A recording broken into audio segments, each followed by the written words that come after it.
'Twas the week before E3, and all through the house, not a creature was stirring, not even a stupid air mouse.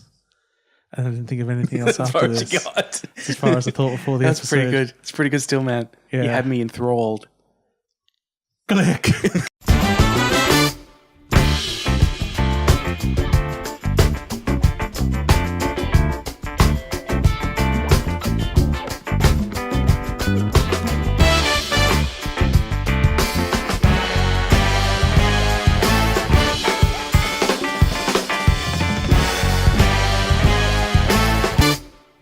Welcome, friends of all designs, to episode 216 of 8.5-Bit, which I'm sure will be the most week of E3 week before E3 2017 of them all. I got there in the end. Yeah, good work. I'm your host, Paul, and joined today are my good friends, James. Hello. And Toast.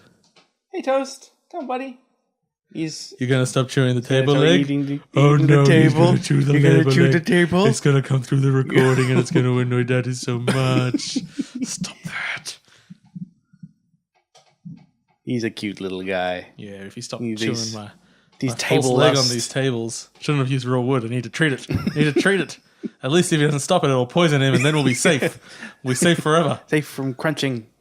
Yeah, something like that. Yeah. Oh, good. At least he's just chewing my foot now. That's much better. Hello, James. Hey, Paul. How are you going? I'm going pretty well. How's Wonder Woman? Good. Yeah. Enjoyed it. Had Wonder Woman. I learnt about Wonder Woman. I like the bit where everyone just broke out with Wonder Woman. That was pretty good. The invisible plane was great. I love how being bound by a man was her greatest weakness still. Yes. Yeah. Superman's return in it as well. Really Came back. surprised that Thor had a... Yeah, Thor had Huh? a cameo. And Hunchback of Notre Dame. Yeah, all in all, give it a B+. No. You know what? Yeah. Whoa. A minus. You give it an A-?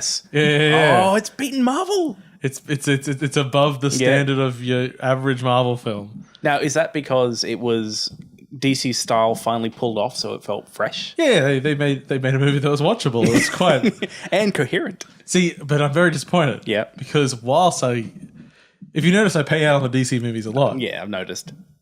Which is actually my greatest joy. Oh, Like, if Superman vs. You little monster. If Superman vs. Batman wasn't such a train wreck, yeah. I'd have nothing to live for. Well, what's going to fuel you to keep going? If they start making good movies in DC, I'll have to find something else to, hate fuck. Oh, you can find something else. I mean, what? I mean, they don't make enough XXX movies. Fast and the I Furious are wish. actually fun. I don't know. There's only a Star Wars one, and that generally, if they're bad, they're just disappointing. Yeah. Now. What? 50 Shades? I don't know. No, there's nothing. That's just a thing. I haven't watched any of them. I mean, yeah, they're just mild jerk-off sessions. Yeah. I mean, I need something with the confidence to be utterly terrible. We can all still hate OA. Oh, did you hear they're doing a second season? Oh, really? Which makes no fucking sense. Well, I assume they would because it was like Why? it was popular for a reason. You watched the series, right? Yeah. I don't know. It's like Schindler's List 2. It doesn't quite fit. I still don't even know what happened at the end of that thing. Well, let's not spoil it, but probably let's shouldn't. just say there shouldn't be a second season. So, Wonder Woman, much better than the OA. Yeah, much. Many. I mean, I hate watched that so much. Yeah. I hate watched it. I feel like I need to hate watch 13 Things, whatever, the one about the girl that commits suicide Oh, and then yeah. leaves some jerk-off tapes to Yeah. get back at the people that hurt her. It's just like suicide fantasy. Yeah. This looks like the kind of melodramatic trash that I could hate so well. Yeah. See, I haven't really been enjoying American Gods that much, Oh no, you can't hate watch but that. It's so I don't disenjoy it enough to hate watch it. Like it's just like See, but that could be the problem because you're not into it. But Yeah. you can't hate it either. No, I'm not. See, I'm into it, but I'm just enjoying it. It's a quality television show. But I think OA, I kind of was a little interested, and then I just hated it. You might hate watch Twin Peaks. Oh, I could. I want a good hate watch. That's what I'm really missing at the moment. I'm really looking forward to a wide gamut of opinions on it because there are certainly lots of things in the new Twin, and there's literally no spoilers I'm going to be saying here. There's lots of things I'm enjoying, like in a general sense, but but I also feel like the 5 hours that have come out so far could probably be compressed down to a good 15 minutes.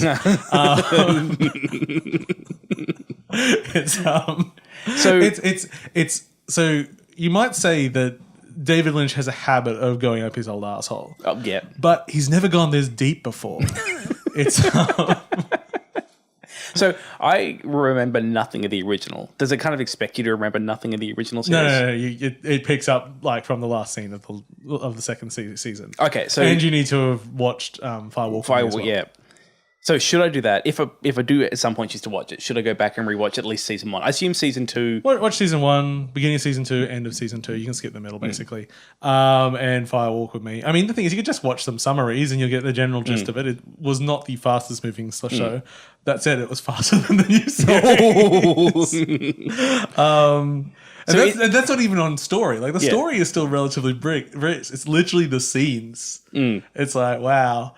This is like putting Inland Empire in a TV format. This is so yeah. I mean, I honestly don't know if I think it's any good. Yeah, but I am enjoying it.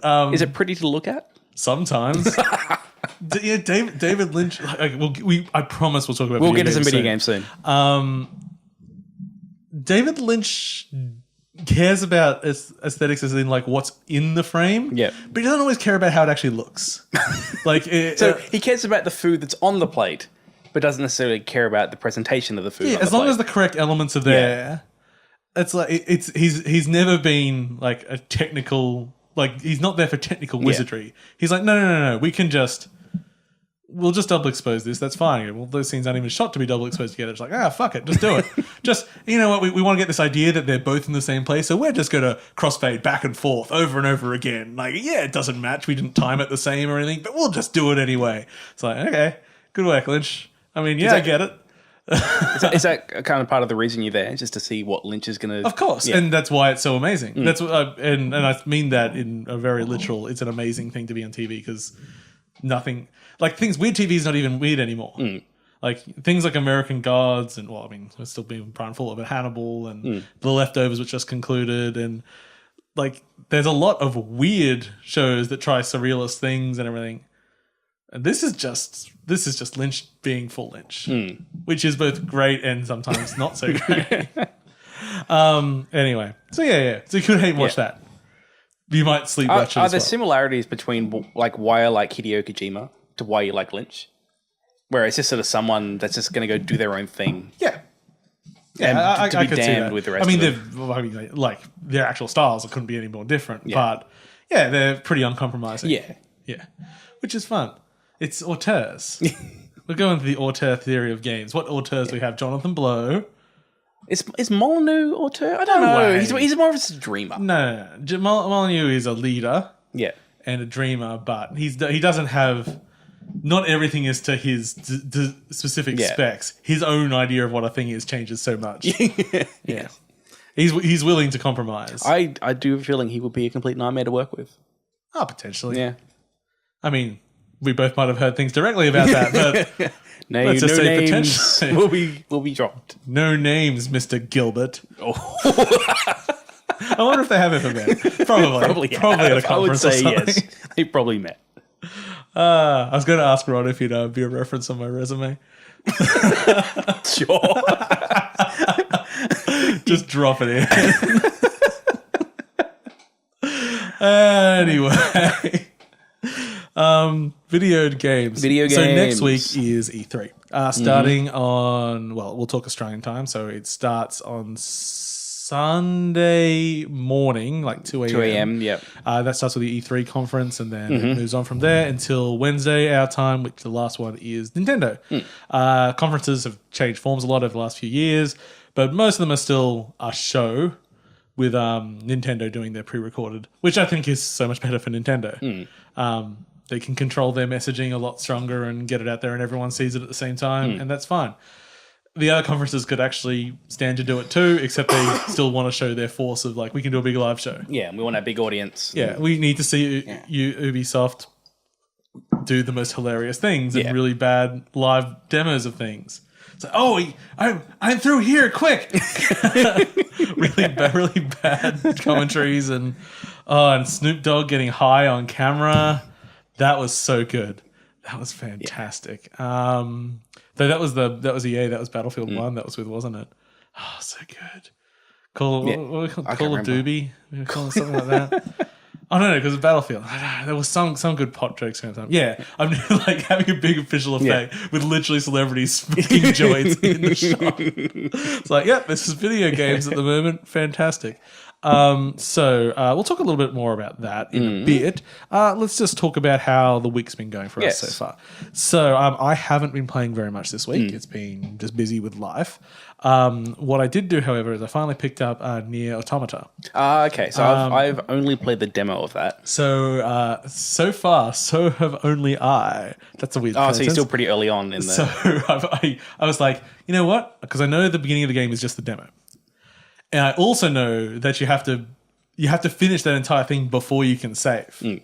So I'm like, you know what? I'm just going to sit down, blast through. It'll be like 20 minutes, half an hour. I think it's a bit longer than that. Yeah, it's relatively long. Yeah. But you can blast through about half an hour. I'll just blast through it. Then I'll at least see the beginning of what the rest of the game is so I can talk about it. I died in the boss fight. Oh, you literally go back to the beginning of the game. Oh, I'm like, no. And it was especially because I was being careless because I wasn't really taking it seriously. I'm like, I've seen this content. I'm just trying to go through it quickly, and I'm not even really paying attention to it. There's your problem. I'm like, oh no, and it's hilarious because one of the gimmicks of Nier Automata is that there's 25 and like one for each letter of the alphabet. Yeah, and so I get killed by the boss, and it goes just like text, just like, you failed and everyone died. And then the credits just go, just like they just run past really, really fast. It goes, you got ending W. Like, well, off I go again. So I think that is a bit of a bullshit design. Yeah. There's like, what, you don't just take me back to before the fight, which is basically the end of the tutorial? Oh, God damn it. I don't remember the first boss battle. What was it? There's a giant oil rig. Oh, with big arms and things. Yeah. So it's sort of like there is sort of a hit that basically, if you get caught on it, can basically hit you and kill you in one hit. And I sort of forgot that you can dodge, like multi-dodge at once. I'm like, oh shit. Anyway, so I'll have better impressions once I actually finish the beginning of the game. Because it's something that like I really want to check out. Like I played the demo and the demo intrigued me because it's basically how it seamlessly moves between being three things. Yeah, well, because I can't remember. Does the demo start with you flying a ship and you doing a little bit of shmup stuff first? Because I seem to remember it starting with you on foot. I think it does. I'm wondering is it like an MDK start? Not really. No. It starts like overhead, top down, like a sort of like a Raiden thing or something like that. I don't think it did. Yeah, I think it might have skipped that in the demo. The way that just seamlessly moves between gameplay styles as I'm playing just through that content again, which is just the demo content, is amazing because it starts like top down shooter, goes side scrolling, goes twin stick shooter, goes third person action. As you're doing third person action, a different wave of enemies comes out and the camera pulls up and it's top down twin stick again. Suddenly it's a side scroller. And they do it in a way that the controls still make sense. Yeah, the controls always work in their context. That's the madness. It's like, this is... Because I've been playing through Vanquished again as well, and like whilst I love Vanquished, I mean, it no way offers this seamless transition between gameplay styles that they did with Nier, and like, it's really impressive. So now that you've gone back to early Platinum with Vanquish, because it was Vanquish Platinum's first breakout. I think Vanquish was actually post Bayonetta. So it's post Bayonetta. Yeah, might have been. Don't take me in for that. Yeah, I actually can't remember either. But somewhere, How do you feel that Platinum is now compared to where they were, when Vanquish came out? The good games are still pretty great. I mean, the thing is, Nier's got problems where I'm like, they should have like skip things, cutscenes, and all that sort of time saving stuff. It's like, this should really just be like your MO, but like you should know that quality of life stuff. So they haven't actually got any better at that. Yeah. And gameplay wise, when they've been solid, they've been solid. Like there's not real like. Playing through Vanquish with a keyboard and mouse is a bit of a different game. It's an easier game, but thanks for that bug, it was a bit harder. But it's like, no, this just plays smooth and everything makes sense and it's readable and it's just very solid gameplay. Nothing's really compromised in it because they've just designed for the limitations they have at the time. God damn, this dog is driving me nuts tonight. Hey, Toast, come over here, buddy. He's going to come up here. Hey. You're going to be on the show some more. Hey, Toast. Here he is.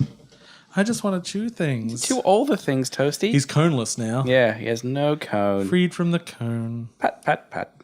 Oh, yeah. Drink some glass water. I've emptied that anyway.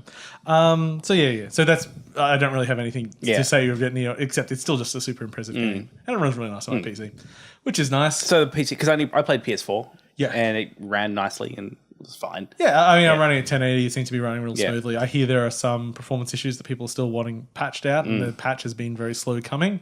But at the moment, I'm happy enough. I'll comment more when I've played more, because, as I say, I literally haven't passed the intro. Well, I think while we're on things which I haven't played enough to really comment on. Oh, good. I've started playing Endless Space 2.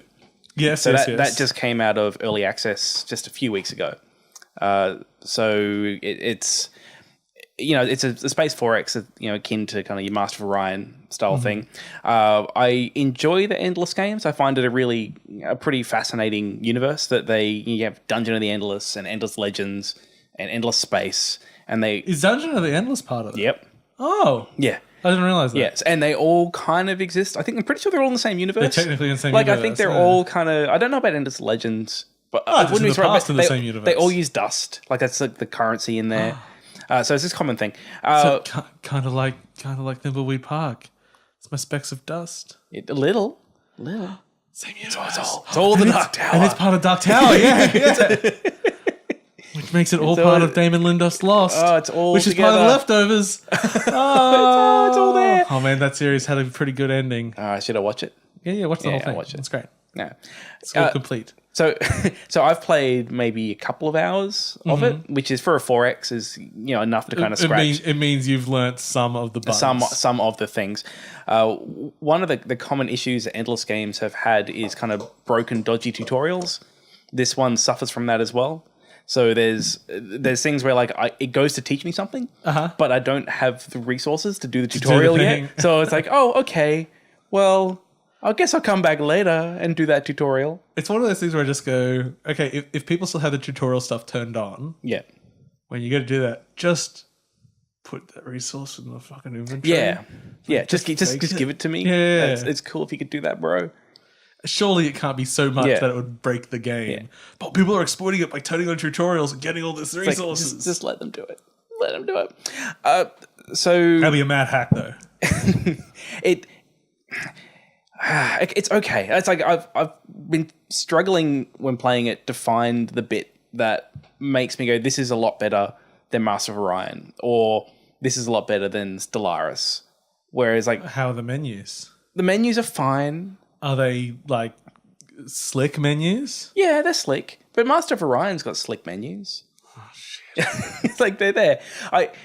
Probably one of the standout things for it has been the writing. I appreciate that it doesn't take itself too seriously. Too seriously. The race I've been playing the most are the Horatios. Oh, yeah. Tell me about the Horatios. The Horatios are great because they're a race. This billionaire or trillionaire who decided he was going to go fly off into space. Wayland. Yeah, basically it's Wayland. And he went and found this ancient cloning machine, which is a really good cloning machine. And just cloned himself. No, this one's really good. It's a really good cloning machine. And so he just made a race of Horatios. Yeah. And his mission is to make the universe as beautiful as him. So you basically, the story is you are Horatio number 3, who's conspired with Horatio number 5 to overthrow Horatio Prime. And now Horatio 5 has run away. And you need to kind of complete missions to make sure Horatio 5 can't usurp you. So I have not played the game, yeah. But from what I've heard people speaking about it, one of the strong points is how different the races can be. Now, you've only played the Horatios, correct? Or have you touched No, I have played some of the other ones as well, but only briefly. Well, just very brief impression and hot takes on these races. Well, I can't even remember the Horatios. So. That's all right. Just make the names. What's the so there's another ones which I don't know the unique mechanics for them though. But thematically, there's one which is sort of the really smart amoral race. There's the traders. The smart amoral ones, let's call them the Pauls. There's I just can't remember. I don't know, there's 7 or 8 of them, but I mean none of them were this is the regular humans, the Russians actually. It's just the communists. I hear their intro is basically Starship Troopers style. Yeah, it is. Yeah. I haven't with the ratios the unique because they have unique traits that go along with them. I don't know if there's like huge differences between them. Like the Horatio basically have the Borg, where they can kind of absorb other races into their like genetic pool. So you can kind of like cull down population to kind of like take on those traits if you want to, because you have to deal with it. The planet can be your race plus another race or some number of races. And so and they may have like different political standings, and there's elections. There's a whole bunch of stuff. But yeah, I don't really know too much about what the other ones are. The problem with it so far is that I guess a lot with 4X, I kind of enjoy it. I am listening. Okay. Sorry. I kind of enjoy it when it's at the part where I'm building my colony and I'm exploring and I'm going to planets, because it's fun to kind of, you go out, do your exploration scout ships and you scan the planets and you find little quests and kind of things like that. I enjoy that part, but inevitably I come across other races, AI players, which just kind of slow that whole process down. And the combat with other races is just kind of a bit shit. But you have to have combat? And if they declare war on you, there's not much you can do about it. It's like, run. Yeah, but then like I might need to get through. My mission might be go colonize this system or something. And you're like, well, I kind of got to deal with these people. I mean, like this is it's kind of actually with last week when we were having a conversation about Dead Cells and sort of like, it just sort of stops me from doing the thing. It's like, but at its core, I mean, yes, play your own way is something that's fun. But when it comes to the actual game part of the game, is not this a major part of it, having to deal with the other bullshit in the universe? And I wouldn't say this is a slight on the game, because it's what it is. You got to, it's like playing Civ. You're going to come across other. Yeah. But if I'm playing, I want civilization with one civilization. But I think if I'm playing Civ, like they're not there trying to sell some kind of sci-fi story. Yeah.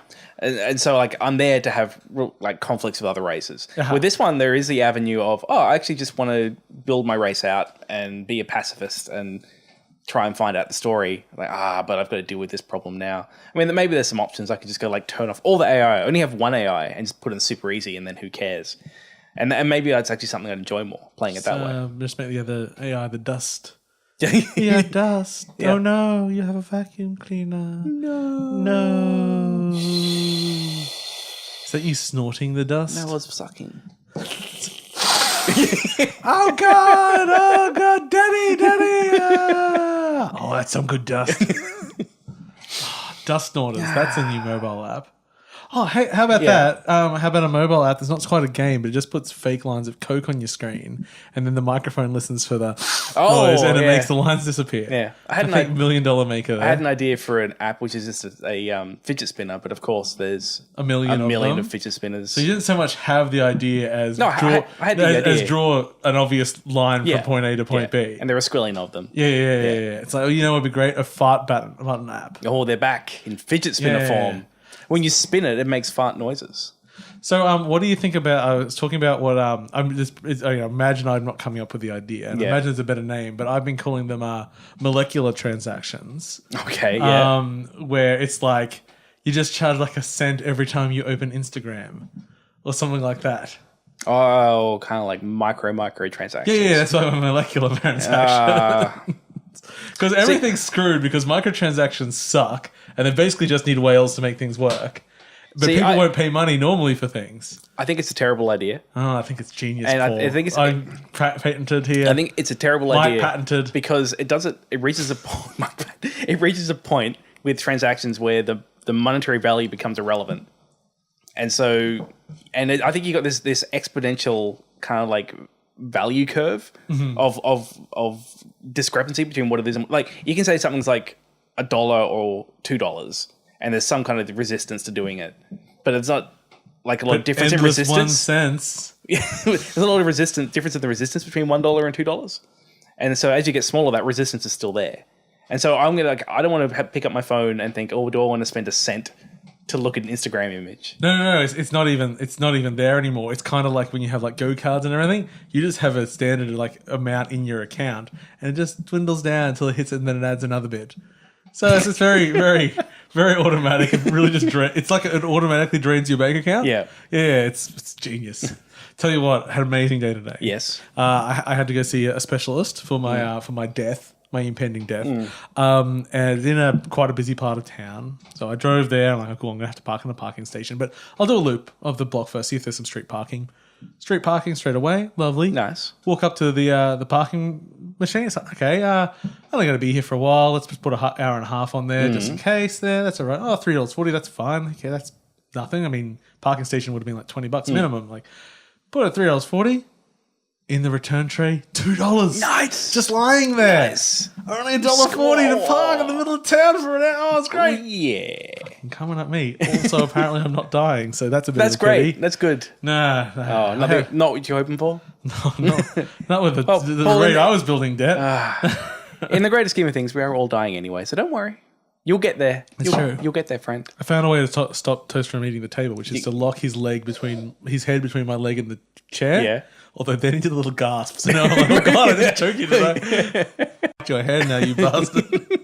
I wasn't rough. I was just mean. Choking. Just choking. Just a little choking. He likes it. Oh. Okay, we need to work out a Toast management plan. Because lock him outside? No, that doesn't work. It doesn't work either. He'll eat his way through the house. Do you want me to hold him? Nah, he's all right. He's doing all right. As I said, he starts chewing the table again. Yeah. Hey, I played ARMS. Yes. So tell me of your ARMS adventure because I know it had a curve. There was a beginning and an end, and a hero's journey. So I played 2 of the sessions. Yes. And the first session, I came away from I wouldn't say not impressed because it's a very pretty game. It runs very fast. Yeah. Like very smooth. But I played it for probably like 5, 6, 7 or so matches. Were you playing with controls? Actually, I played TV controller. Yeah. And yeah, so I played one session actually with a handheld and one docked. And the first one, I kind of came out of it like, okay, this is a good game, but it's not for me.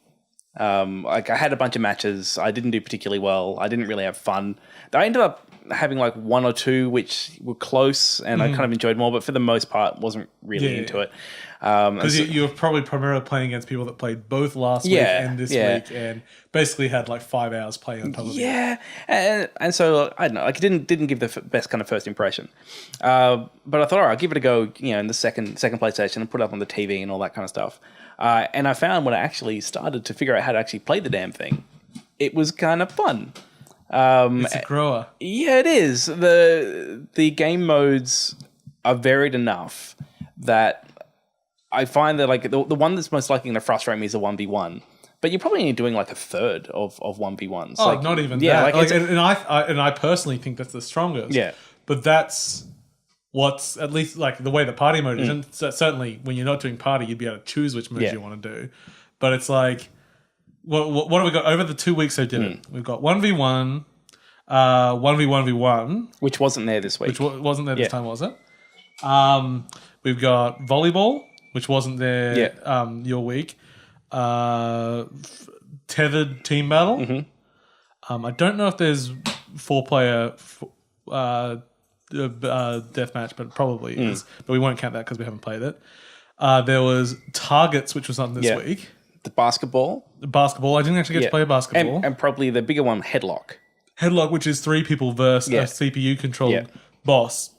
So just in the test punch, which didn't have all modes, that's 7 different gameplay modes. And I think that was the bit which made me think maybe this is something that I'll enjoy, because I really found that it's one of those games where I play it and I do a couple of matches and I'd be like, I'll just one more. And I think because there was that auto matching where it would just sort of keep pushing you forward. And so I was like, oh, okay, I'll just do one. Yeah, I'll let it just do. You know what? I mean, like, it would never make sense. Yeah. But if the game was released and it still was like, oh, you can only play like 3 different random hour allotments of the day, and I had to go like, oh shit, 6 o'clock, I better go get on there. Like, it would probably make me play more. Yeah.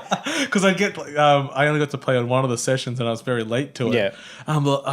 this weekend, and I read, oh, quick, we got to turn it on. Oh crap! You mean I got to do the tutorial again? Quick, rush. Yeah. And then it hit the end of the time. I'm like, oh, well, I guess the time's up. And it was 10 more minutes. And I'm like, let's play much more games. I have seen some. I think Titanfall 2 does it, where they have like happy hour. Yeah. They say, come play at this time, you get double XP. I mean, something like that. I think it's a pretty cool idea. But yeah, like Headlock I especially liked. Because when I first started playing it, we were doing kind of terrible. Mm-hmm. But I found after doing it, like the second or third time, that I started to figure out the kind of a strategy for it, and we suddenly started doing better. Mm-hmm. And I saw that Headlock had a level. So I don't know if the more you beat Headlock, the harder the Headlock gets. Yeah, I don't know how that... something like that. When I played it, it was level 3. Yeah. And it meant nothing to me because it's the only round of that I got to play. Oh, I tell you what I got really good at. Yeah. Basketball. Yeah. Because especially if you're playing against someone who didn't understand what the game was. Yes. Yeah. Like people that beat me in volleyball. Yeah. I mean, even though I understand how to do it now, I still don't get volleyball. Well, especially because like in basketball, it's about getting the grab and throwing them in the hoop. Yeah. And if you're playing against someone who is always going to do a grab as soon as possible, it's so easy to just dodge grab. And there was this one, actually, it happened a couple of times where I was playing someone, and I just dodge, counter, grab, and I just beat them like 0-10. Like I just wiped the floor with them. I wonder if they had like a ability to feign a grab. Yeah, I guess it'd be kind of cool if you could. I feel like there's a bunch of stuff in that game that I still don't get and don't understand. Yeah. And I think that's its biggest weakness. And the weakness is, and it came because last week Amy played a little bit and she didn't like it, but she played one session as far as I can remember. And same when you played yours this week, and you both sort of came away relatively negative from it. And my initial thought was like, I was kind of negative on it as well. This game is a shit party game. Yeah, because it's too complex. Yeah, it's got too many variables. It's too many new mechanics at once for you to be, hey, random people, let's play this funny punching game. Now, whilst people could just get up and flail and have a bit of a laugh, if they actually wanted to compete and actually achieve something, they've got to learn a lot. Yeah. Well, because not only do you have the different characters, you have really different abilities. Yeah. Each of the arms is really different. And then you can mix and match those. Yeah, and you mix and match them. And then as we were saying, like we were saying it as a benefit for all these different gameplay modes, but like they all play entirely differently. And some of them even the control scheme is still the same, but the way it technically controls, like in Target, you're no longer locked to the other person, which is different and all that stuff like that. And look, when I was first playing the first week, but like volleyball, like no one could even get it over the net because people didn't understand how you're supposed to play it because it didn't. Now, as you learn those things, all of these modes get better, and the game's very deep and it's full of possibility, and like can have really complex matches and like really back and forth, and even the picking part of the round where you're choosing the arms has depth to it. But holy shit, you do not get that in the first playthrough. No.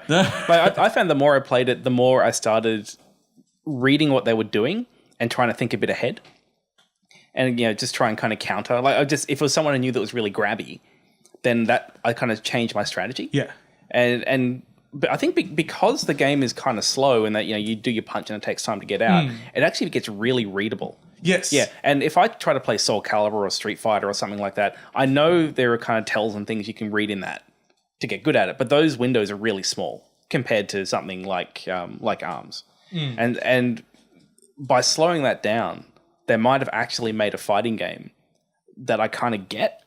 And because I'd hesitate to say it's deeper than other popular fighting games because no, that's not great. But I would say it's potentially at least on the same level as a complex traditional fighting game. It's just that it has that readability to it, and like matches can go over really quickly. The matches are still pretty quick as it is, but if you really don't know what you're doing and someone that knows what they're doing. It can be 10 seconds match over. And that's something which I found made it a bit less frustrating, was that in the matches where I was fully trounced, it really did not give you that much time to be frustrated because they just kind of win and you kind of move on. Yeah. And like, you get someone that has a huge score, you get up there and go like, are you actually good? And oh yeah, you're good. Okay, goodbye. I hope I get teamed up with you in the next round. And that was kind of the thing too, by the way, that because go back to next week if you want to hear us explain what the party mode's like, because we don't really need to go back into that. But because of the way the party mode works, it's not like when I get onto a traditional game and you end up having like, okay, everyone in this server, and man, one team's way better than the other, and it's still the same team next round, and it's like, no. If someone's amazing, that's fine. They'll get spread around. Yeah, and like when you fight headlock, you really want that person. Yeah. That person. Yeah, it's like, oh, yeah.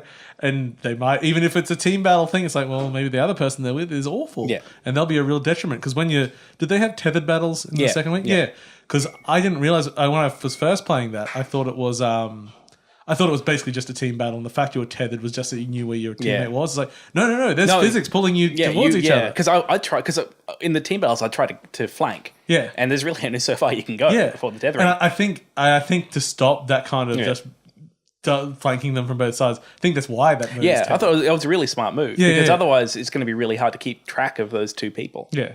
It's I think it's a super interesting game that I still don't fully get. Yeah, I'd say at this point it has sold me pretty well. Yeah. Like there's enough interesting going on there that, like, even if I only play it for like a few weeks, like, I think I'll enjoy it. I hope that the matchmaking stays pretty good. Like that's one of the things that concerns me with a fighting game, that you're going to get like just that huge skill ceiling, which is going to make it not enjoyable for me. But I don't know. Like I was playing with a lot of Japanese names. Latency wasn't an issue. Like it. Yeah, we tend to get matched with a lot of Japanese people. Yeah, in Australia. And so I have a feeling that there's going to be a pretty decent pool of people to play with. So, moving on from ARMS. Yeah. Have you seen the Splatoon 2 headset? Oh, yeah, yes, but go on. So it's so Nintendo. So Nintendo being Nintendo. Goddamn fucking Nintendo. Like, we knew this was happening, and this is the only technical way of it working, but holy shit. There is a official but third-party headset coming out. It's which Hori, I think it's an unlockable in the game as yes, well. Yes, it's in the game. It's like officially art branded and everything. The headset itself actually looks quite cool. It's sort of a wrap around the back of the headset. Very funny. So, cable goes and plugs into the Switch. That's all fine. Except, of course, if you remember, voice chat doesn't happen on the Switch. No. It's going to happen on an app on your phone.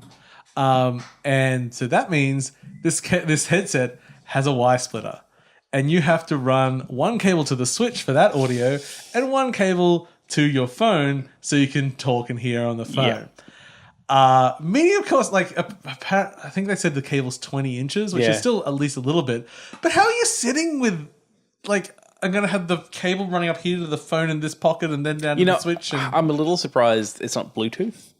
Yeah. That would kind of make more sense to me. Make a little bit of sense, it would be pretty amusing that you have to have a cable to plug into your Switch and Bluetooth then Bluetooth to your phone. Yeah. The whole thing's mad. The whole thing's insane. Separating it out into a separate app. I don't get it. I don't. Well, I understand it's Nintendo, and Nintendo don't really get the internet. I did kind of think like by offloading all of this stuff onto something separate, it means they don't have to put any resources aside on the Switch to be used to be running in the background. But at the same point, this stuff is very resource light. Yeah. So it really didn't fucking matter. Yeah. I kind of don't mind the idea of the disconnection, but it's. I think if there was Bluetooth like on the Switch as well, I don't know, but you can't have Bluetooth connections. I don't know. The whole thing's weird. The whole thing's weird. I mean, probably what I'll do. Oh no, I can't. Oh god, no, that doesn't work because I use when I Discord with people and such. I just use I have a Bluetooth headset I wear most of the time, and I would then put my normal headphones over the Bluetooth. Except I'm on voice, and the microphone is technically in the earpiece. Yeah. So I couldn't talk to anyone without it being muffled. Goddamn Nintendo. I mean, I'm not going to voice chat to anyone. It's just not. No, I mean, not really. I mean, I could probably just use Discord or something instead. Like, I mean, but still, because because like the use case here is like you got to be speaking over this thing, but they also want to pipe the audio of the game through it as well. Because you got closed headphones on. Yeah, because you got closed headphones. So you could also just get a little Bluetooth thing and then play it with the TV or something. Like, I don't know. It's all just. But it's just weird. It's all just a mess. Yeah, and it looks ridiculous. They found a way to fuck it up. Yeah. As good as the Switch is, and it is a fabulous console, there are still so many things about it which are just so fucking Nintendo. Just go, why? Like, I think grab the Pro Controller over there. Just let me check before I make a fool of myself. Yep. There's no audio out on this modern controller. Now, my lovely PlayStation 4 controller there. You can just plug a regular old. Yep. These headphones plug into that. playing Thumper. Nice boost coming through in there. Yeah, it's good. Yeah. You just even just that very fact, if I'm playing on the TV, being able to plug in and take the audio off the TV onto there. I if actually I'm didn't playing realize at night. it did that. Yes, that's amazing. It's that obvious. Is so good. It's such a good fucking feature, and it by my standard, it should be standard these days because it is just like, oh yeah, that's with all the shit that they put into the Switch controller. It's like, but you got your little IR sensor for your just yeah. So it's like, oh, I can detect whether you're doing rock, paper, or scissors because I've done that before. I even own the game where that feature is used, and I still haven't used that done feature. It. Yeah. Anyway, this dog is insane tonight. I'm going to say that no one is going to use that feature except for Nintendo. Alex could remake. That's literally the only thing I could think it would ever be used for. Maybe David Cage could use it for something. Oh, detecting emotions. Hey, Toasty. Come here, buddy. Come on. I'm literally like, I'm trying to be mean to him and like, but because I can't yell at him because I'm on the thing. That's right. He just thinks I'm playing rough, so he's getting rougher. No, that's right. I'm wrestling with him now. I've got a little plush toy. He's good. He's good at pulling a plush toy. That's good. Good work there. Okay, so other things that we've been playing. What do we do? Actually, no, let's do some sort of news. Yeah. So actually, continuing are we with going to Nintendo. talk about E3 stuff eventually? Yeah, we will get there. Well, the thing is, we also don't want to just talk about the things that we're probably going to see next week and then next week say, oh yeah, we did see those things. So there's actually only going to be a little bit, really. I don't want to overload it. Yeah. So we did hear a little bit of stuff about Nintendo's online service. Yes. Hopefully we'll get things. Pretty good things on the whole. Primarily that instead of doing you get a game temporarily for a month, and then each month they get swapped out for another game. It's a virtual console game, either NES or SNES, and it will be updated with like modern multiplayer. Oh, I don't think it's virtual console. They were like dancing around that word. Oh, I don't. Yeah. Yes, I don't know about that word, but they are old games that have been ported. Instead of that, now it's basically like a Netflix service. And you just have access to a library as long as you're subscribed, which is much better. Yeah. I like that quite a lot. And it'll be funny. They probably, at the moment they're only looking at like $20 US a year for this service. The pricing was low enough that I just do it. Depending on what they include in that and all, it's like, I don't know if in the long run they might get more money out of me or not. It's hard to tell. Yeah. It's hard to tell because the thing is, it's like when we were talking about the Xbox game experience last week. You're like, oh wow, there's a lot of games on there. It's like, but technically, each month, am I really going to play any of these games? Yeah, like that live games thing was like that was not for me. Like that's for people with kids that want to just have a bunch of stuff to play. This thing's like $3 a month. If you buy it monthly. Yeah, but the Nintendo one it's at that price point where it is so cheap. I'll just get it. Yeah, I think if it has any benefit to me, I'll probably just be on it. If they'd come in and they'd said we're going to be competing with Live or PlayStation Plus, I probably wouldn't have got it. No, because I don't care that much about playing online multiplayer stuff. And considering it's not going to launch until next year, which means we're going to have 6 months of Splatoon 2 and ARMS and everything. Yeah, and Mario Kart's like, well, you know what, I might actually be done with your big multiplayer heavy hitters by then. I mean, I'm sure you probably have something else, but anyway. Yeah, I don't know what. I think Nintendo at the moment are being pretty good for every month. There's a big thing coming. We got ARM this month. We got Splatoon this month, don't we? No, ARMS is next week. ARM this month, then Splatoon. But then after that, things seem to kind of slow down a bit. Well, kind of. Remember this year we have Mario Odyssey. We got Mario as well, which is November. We also, apparently still on track, is Xenoblade Chronicles 2. For this year? Yes. Oh, okay. Yes. That's so not Nintendo. Yes. That's like 6 years of content. Now, I'm not going to be shocked if it slips to next year. Yeah. But they're still saying at the moment this year. At this point, if it did slip, I'd still be like, okay, Nintendo. You've done pretty well. Massive RPGs in your first year is not a standard thing on most consoles. Yeah. I mean, getting Zelda and massive RPG in the same year. And we're about to have E3, and I wouldn't be shocked to see a couple of things coming this year still. It's weird. We know Pikmin 4 exists. Mm-hmm. We know Pikmin 4 is finished. Now, whether they opened up development or not to move it to the Switch, we'll see, because it was going to be for Wii U. I'm going to guess it's going to come to Switch. Yes, because it's because it either comes to Switch or it's just they've just cancelled development. Which at a point where it's apparently finished would be mad. Yeah. But I mean, maybe it was shit. I don't know. But they've also got that Pikmin game coming out on 3DS. So it's like, well, do they cut into their Pikmin 3DS hype by just releasing Pikmin 4 this year as well, or do they hold off until that's gone and then 6 months after that's launched and fails, because it will. And let's face it, Pikmin's not a huge license, and the 3DS is slowing down. Yeah, I am very curious to see how the 3DS goes over the next few years. Yeah, it'll certainly be strong for a few years still. But I mean, like, the 3DS still doesn't grab me. Never did. Not like the DS and now the Switch Boy. It's interesting that the 3DS didn't grab me like the DS did, and I wonder if that's just the, I don't know, like age difference. Like I'm looking for different things. I think the DS frankly had a broader library. There are there any good Castlevania games on the 3DS? Yes. There was some on there, weren't there? On the 3DS? Were there? I don't know, actually. I don't Maybe know. there weren't any. Yeah, things like even when I'm like the RPGs that I actually played on the DS, there were things like Contact. Yeah. Like things that were like smaller offbeat ones and everything. So whilst 3DS has like its sort of very big standard fare RPGs, like your big fantasy, Fire Emblem style stuff, and obviously your Pokemon and all that, there wasn't too much of, I suppose, the Etrian Odyssey stuff. That was a little bit on the side. I think, but that was about as interesting as I got with it. My feeling on the 3DS is that it's where the mobile market kind of caught up with Nintendo, and I think in Japan, you have a lot of people that were kind of on the train, playing their 3DSs, but they kind of got a bit replaced with mobile phones. Speaking of, James, have you been playing Magikarp Jump? I have not. Actually. Neither have I. So congratulations. Thank you. Fuck Magikarp Jump. I've not been hearing too many things about it. I have a feeling not that many people give a shit. Or do they? And I've just been avoiding it. I bet you're wrong. I bet Magikarp Jump is doing fine. Toast here. He has the toy to grab, but my hands are a much better option apparently. Yeah, he did 6K this morning. He had an hour in the dog park this afternoon. And he's ready still to going. fuck the world. I mean, I'm trying to keep him entertained. He's doing all right. You just keep tracking this thing, buddy. That's right. Just keep doing it. If you can get his hand and take his hand, that'll be fine too.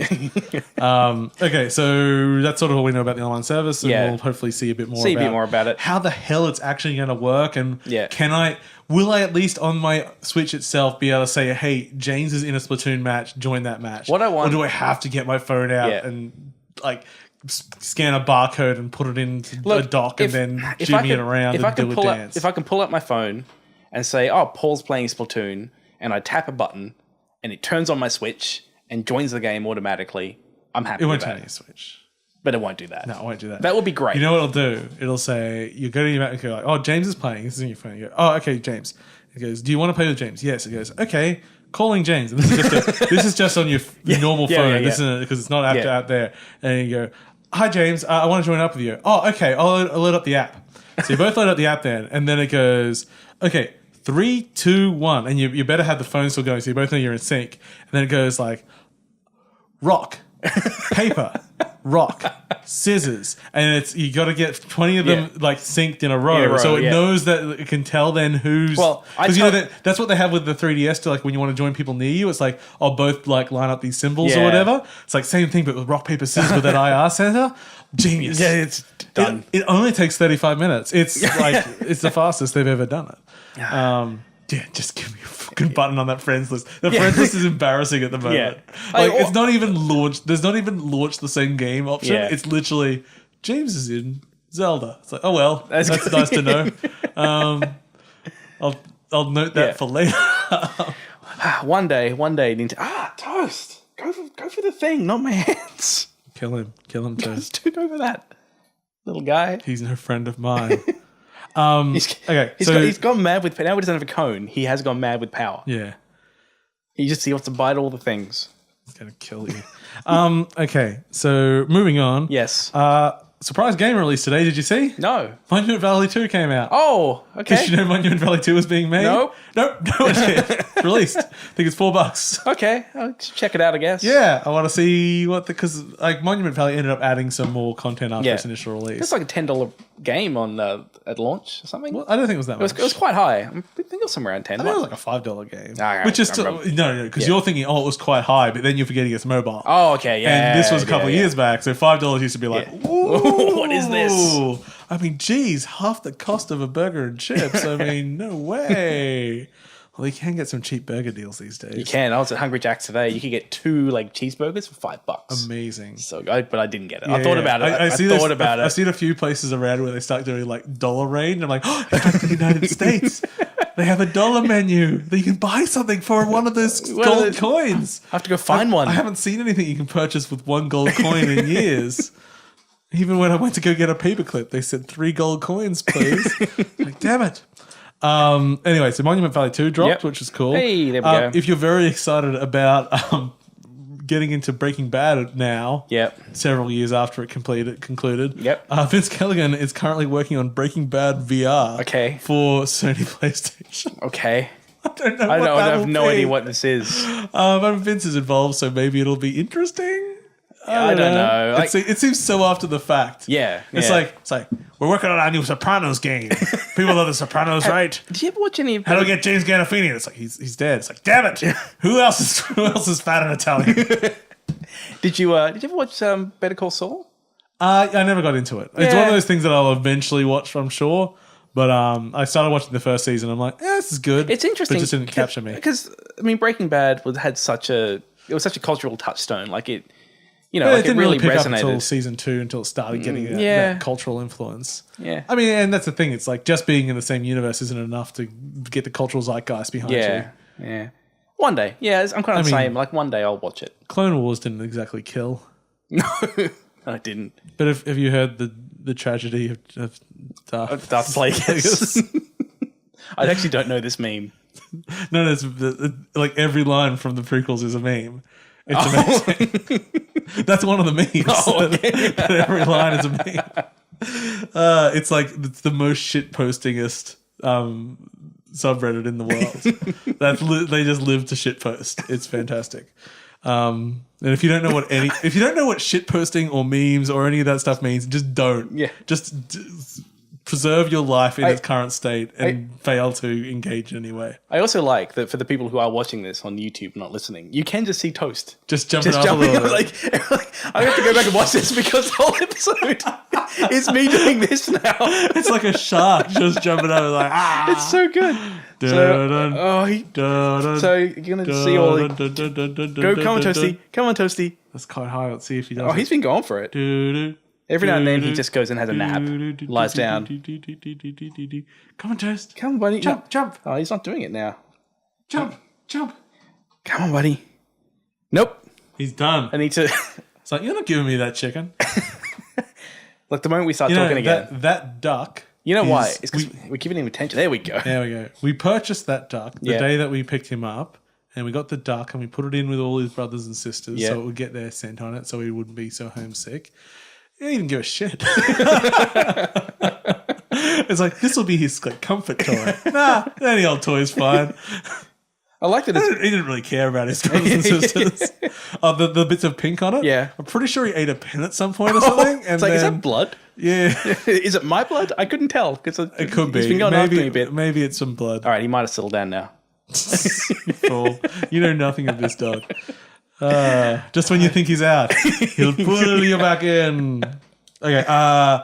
So my other little bit of news was I got a conspiracy theory. Oh, do we need to go get the tinfoil? So Rime was released. Yep. This is that Ico-like, we'll call it. Tequila Works made it. It's, little boy on an island, mysterious thing, sort of Ico, sort of Studio Ghibli inspired. Looks nice and everything. Now the PC version was released with de novo copyright protection on it. Yep. Which is not particularly popular, but it's one of those things that I generally don't give a shit about, really. But the implementation was incredibly bad. In that de novo, someone actually did a little analysis. De novo normally, you'd have a couple of calls a minute to it. Yep. This game did a couple of thousand a second. Oh, okay. Okay. So it really had performance hits to it. Yeah. And when people were complaining, because apparently they said they were going to release it without copy protection, they said, it's for the good of the game and like standard PR stuff. But then they said, but if it gets cracked, we'll remove it. Okay. So de novo normally takes a while to crack because it's one of the stronger copy protections. Cracked in record time. Nice. So, but when you go and start sort of looking between the lines, basically, I am putting out there that the developer never wanted de novo, and apparently they didn't do the implementation themselves anyway. A third party did it on behalf of the publisher. So the publisher put it on them. as a requirement. Someone else implemented it badly. They then go to the piracy community to remove it. And on top of this, one of the main ways of licensing de novo is a percentage of sales while it's active. So the faster they could get it out of the game, the faster they could cracked, they were allowed to remove it by the publisher. So it was no longer in the game. So de novo no longer took this 0.5% of cut of the sales.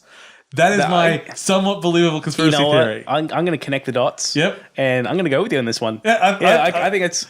Yeah, because I could just see they're having this meeting about, like, we don't want this type of copy protection, and we don't want to give a cut to this copy protection. What can we do to make this get cracked fast as we can? And one of them might be, let's just go in. There's going to be a number in there somewhere, which is like how many connections per second. Maybe we could just... let's add a few zeros to that. Make people just a little angry enough to be like to want it changed, but not so angry that they'll burn our studio down. We don't want we don't. Oh, do you think with No Man's Sky, like people that were angry went backwards in time and flooded the studio? Because remember, the studio flooded halfway through development. Oh, that's right.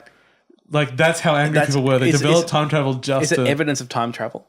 But. Yep. In that case, did the time travelers cause the quality of No Man's Sky?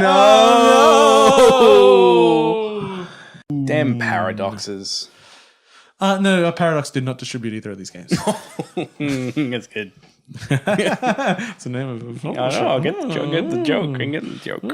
It's weird. Paradox, because Paradox did Magica. Yeah. Thing. And for ages, I was just like, "Oh, all your games are fun, quirky games." Like, no. You're the serious strategy game company. Yeah. Whenever there's one of those Paradox sales on Steam, you're looking at a lot of strategy games. Yeah. I go like, "Ooh, I wonder what if there's a," because it's like I thought. For ages in my mind, they basically became like what Devolver Digital is. Like, ooh, what quirky European things can I find? I'm like, oh, no, something about the Battle of Waterloo. Like, I don't know if anyone does do that on there, but let's say Stalingrad, probably something on Stalingrad. Okay, and then briefly, just a game I saw this week that I thought could get some attention. It's just an announcement of a game called They Are Billions. And unfortunately, do you remember the previous game they made? No. I'm trying to remember now. Anyway, this is just an interesting game, I thought. It is a strategy game. Bit tower defensey to a degree, except it's played more like a strategy game. I actually got a fair bit of like Settlers vibe to it. Yeah, a little bit. So it's kind of setting out, you've got settlements. Yeah, settlements, and there's people that you're more managing the settlement, and people are walking around them, and So the thing that I quite liked about this, it's a bit steampunky. It's nice 2D art where it's very comical looking. But what I thought was very interesting about what I can't actually remember seeing before is that this is a game. This is a zombie game. Yeah, and zombie games are kind of long in the tooth. Except, as the title might imply, this is a game about settlements that are under siege literally by the population of the rest of the earth. So there are I don't know if there's literally billions, but there's a good many thousands of these things coming on the screen at once. They do a good job at showing off the tech. Yeah, like, there's a lot of things going on that screen. I like when you, because it's quite early. So if you look, it's like, oh, they're just walking through everything. Yeah. There's no collision or anything yet. But I assume that stuff will change. That's problems that are solved. But it's just like, you know what? Don't always see things on this scale. I kind of like things dealing with scale. There's a few strategy games dealing with scale at the moment. There's also it's Drone something. It's this space game where you basically control a swarm of drones. And it's straight up...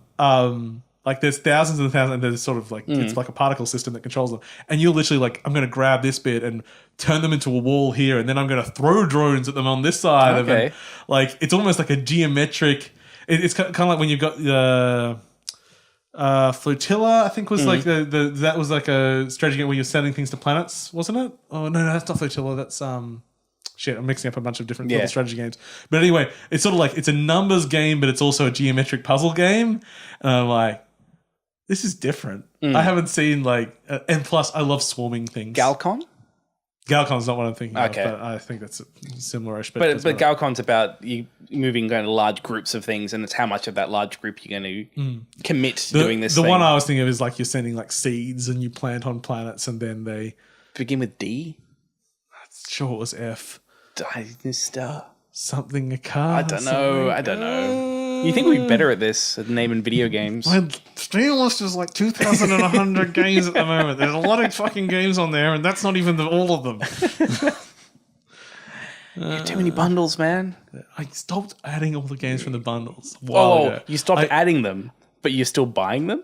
No. I don't add all the games in bundles. Oh, I only okay. add the ones I actually want to play, which is different. It's a different number. And it's still a lot of games. I like that there are some games you bought which you have so little value in that there's like the time to put in the key even that's like no. Or is it you just don't want to flood your like you already have a flood I don't want to flood it because like some of the, especially when I'm looking at smaller bundle sites, it's literally like a bunch of games that none of them have ever had any exposure before. And I look through them all, and maybe in the bundle there's 2 or 3 that I think have an interesting idea, and I'm like, well, I want to check those out. And the other ones really are sort of the bulk that really shouldn't probably be on Steam. Yeah. Want some more of them RPG Maker games?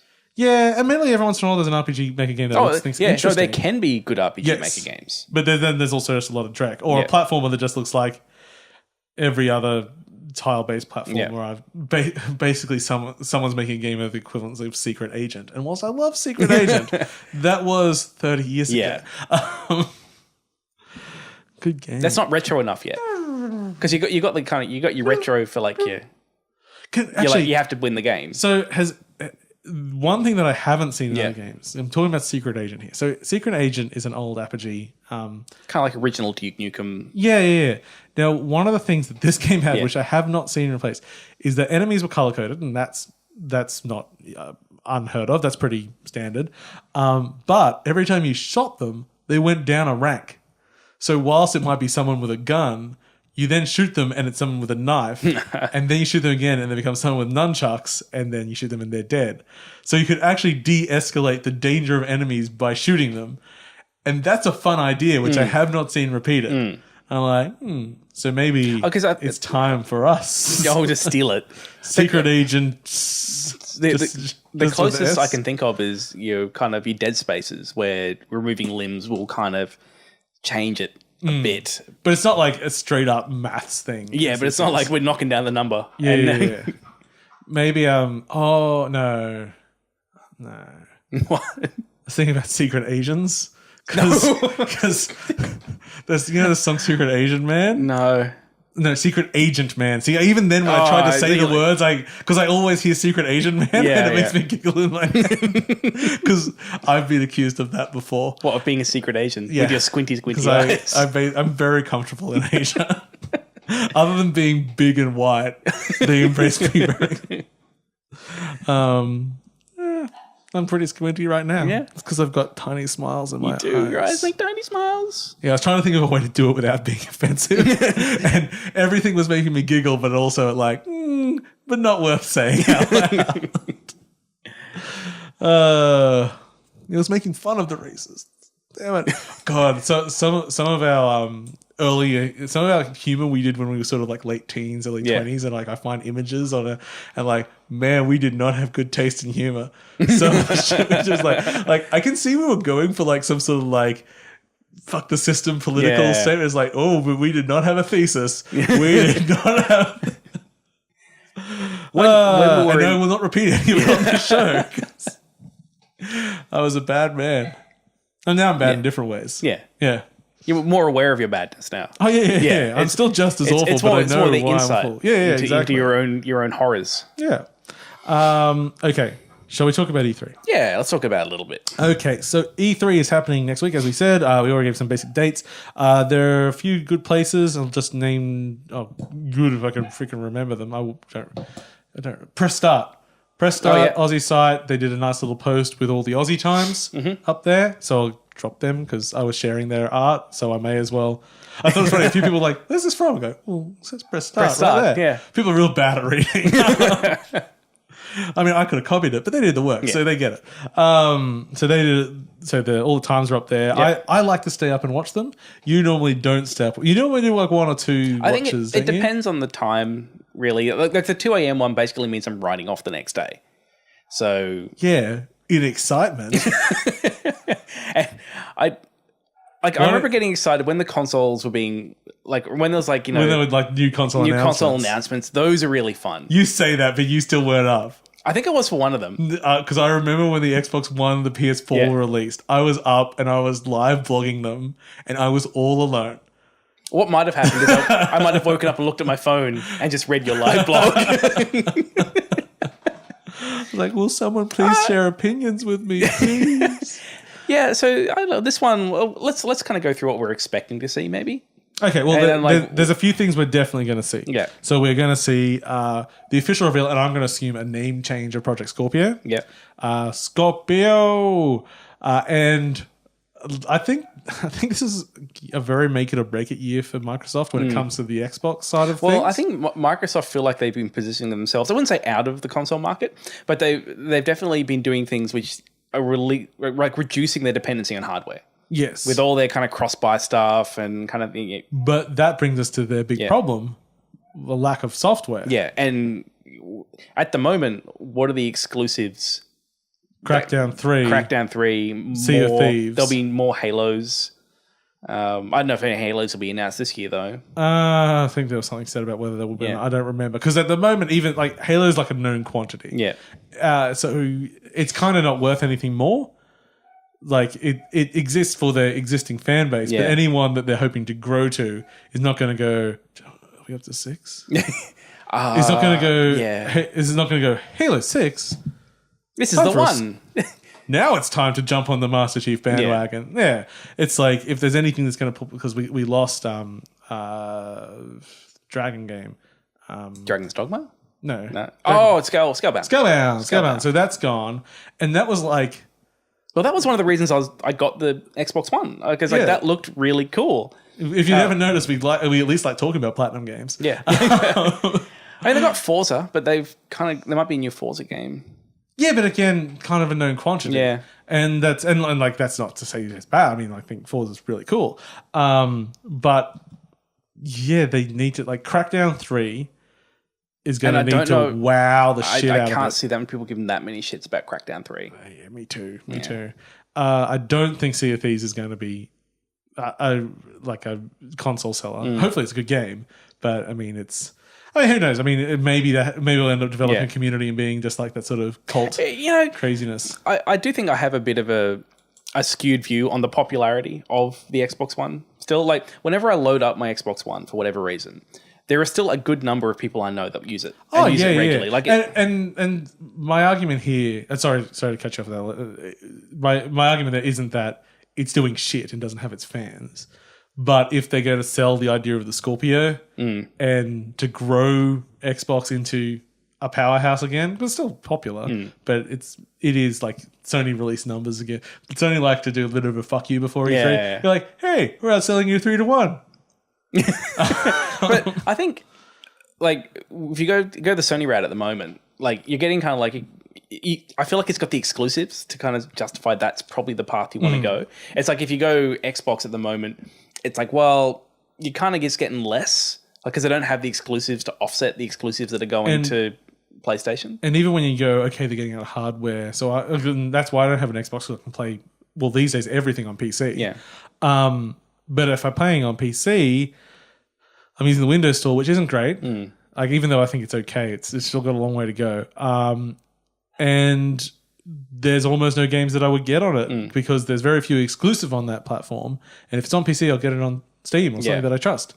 I'd say probably the only one I reckon you'd like, you can't get elsewhere, is probably Forza Horizons. I think you'd enjoy Forza. Oh yeah. Get that on it. Yeah. And I would still like to play, I never got to play Sunset Overdrive. I would like to play that on Xbox one day. Maybe I should just borrow your Xbox One sometime. You're totally welcome to, man. Yeah. It's not doing much. I can finally stop saying I've never played a Sunset Overdrive. I mean, like I think it's like $5 at the shops the other day. Yeah, I have it.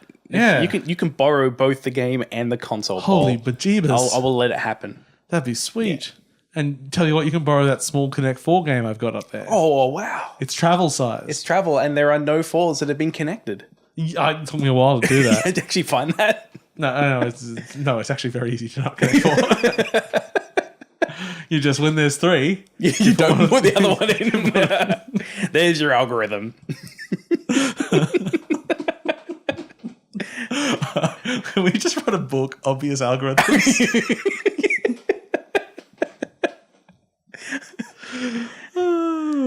Anyway, okay, so we'll see Project Scorpio, and then from Microsoft, I don't know what I'm expecting. I'm hoping to be surprised, which would be nice because being surprised at E3 is kind of rare these days.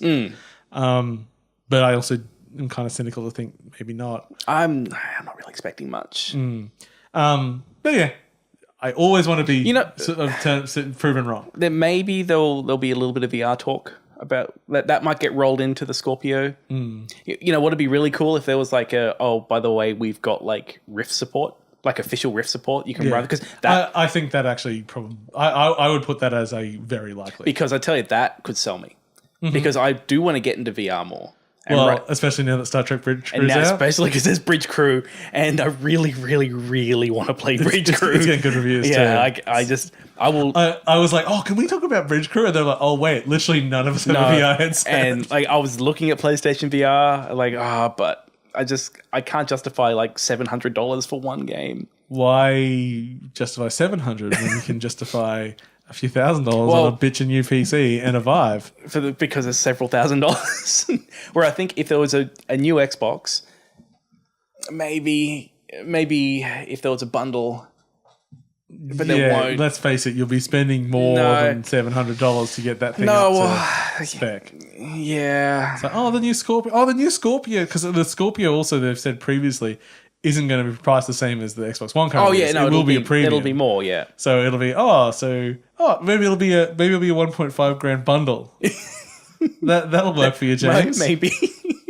So I don't know. Hopefully some VR stuff. I feel like the VR is starting to get a bit more traction with especially like with Bridge Crew now, kind of getting some actual positive games. Breasts and things. Okay, so that's about all we can see from Microsoft at the moment. Yeah. Okay, Sony.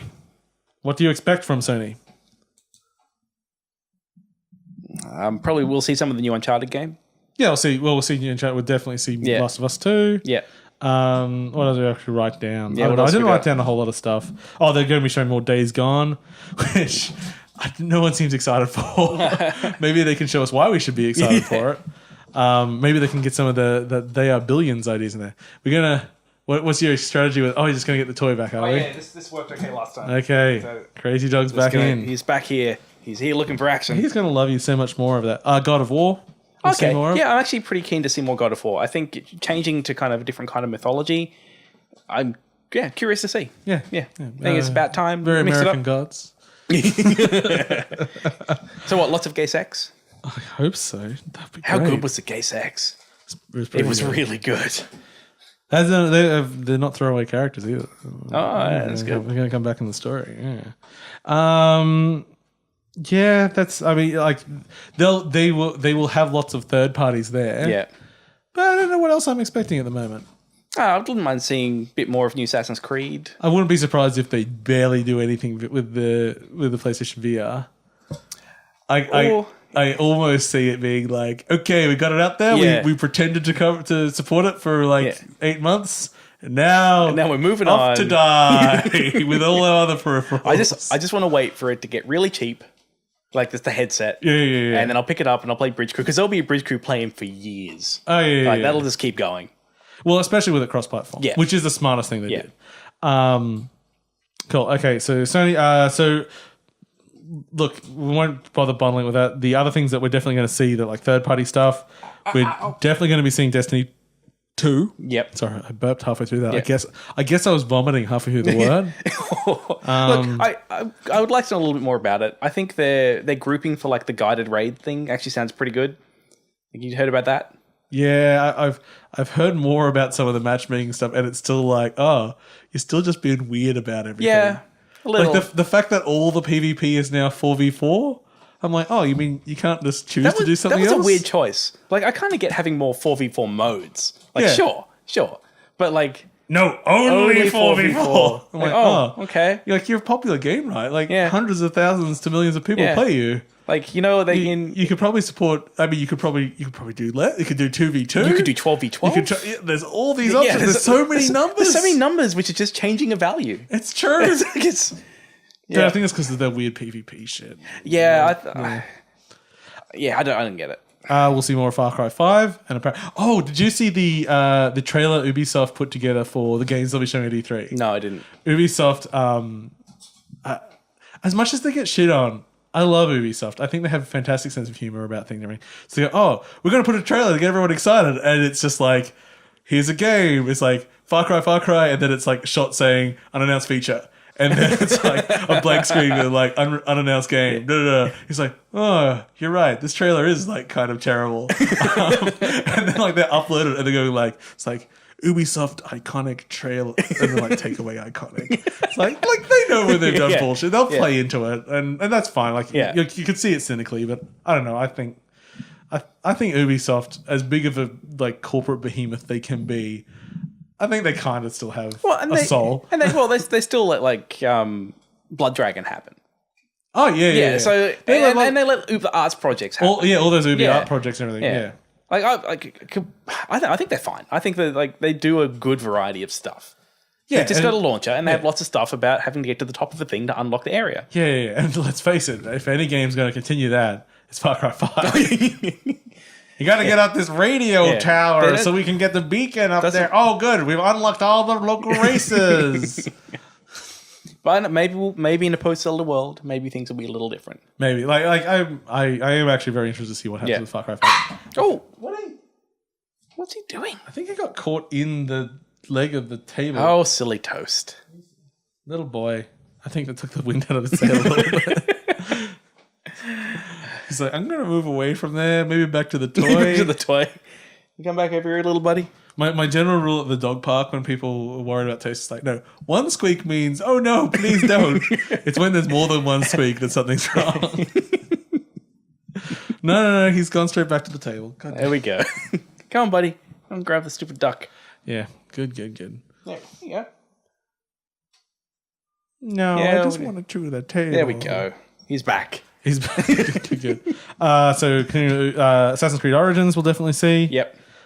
Which I'm interested to see. I want to see. Yeah, they took the year off. It's what we wanted. Hopefully they come back with something interesting. It's actually been a while because I haven't played any of the current gen Assassin's Creed. I didn't play Unity or Syndicate. So it's probably time. Yeah, I mean, I played a bit of Syndicate and I felt like Syndicate was back on the right track. Now I just need to see it, to take the risks that something like Black Flag took. Well, let me see something that's a little bit different. Yeah. Star Wars Battlefront 2 will be there. I'm just interested to see what the campaign's going to be.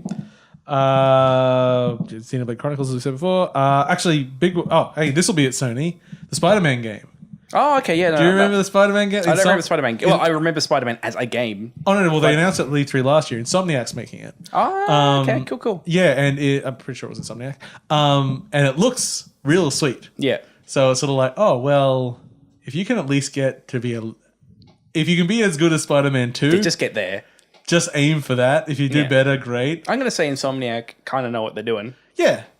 I'm pretty positive about that. And, I mean, the Spider-Man's going to have a big resurgence with Homecoming and everything later this year anyway. So, fingers crossed that doesn't suck. But, yeah, one of the good games I was excited for was Vampyr is going to be shown. They confirmed that's going to be there. And that's Don't Nod's new game. Yep. So, Vampire RPG by the Life is Strange and Remember Me team. And I think that's going to be real fucking interesting. Yeah. There was a rumor leak of apparently it's not Life is Strange 2. Apparently it's a separate project by another developer, which is a prequel to Life is Strange, which shows the period where Chloe and Rachel were together. And I'm like, no. I don't want that. What's going to be interesting in that? I mean, it's not that you can't do a story. It's just that the details of that backstory weren't important to what that backstory meant in this. I actually feel exploring that I can only see taking away. Yeah, taking away from my experience. Yeah. Like, it might recontextualize some of my experience. Actually, if it did that, maybe that's a little interesting. But I'm not expecting that. For me, it was like that backstory was just, it didn't need to be explained. They kind of gave enough of an idea of what was going on just from what people were saying, and that was it. I mean, that's storytelling. Like, generally, can you name a good prequel? And I will give some exception to Godfather 2. A good prequel. I didn't hate the Thing prequel.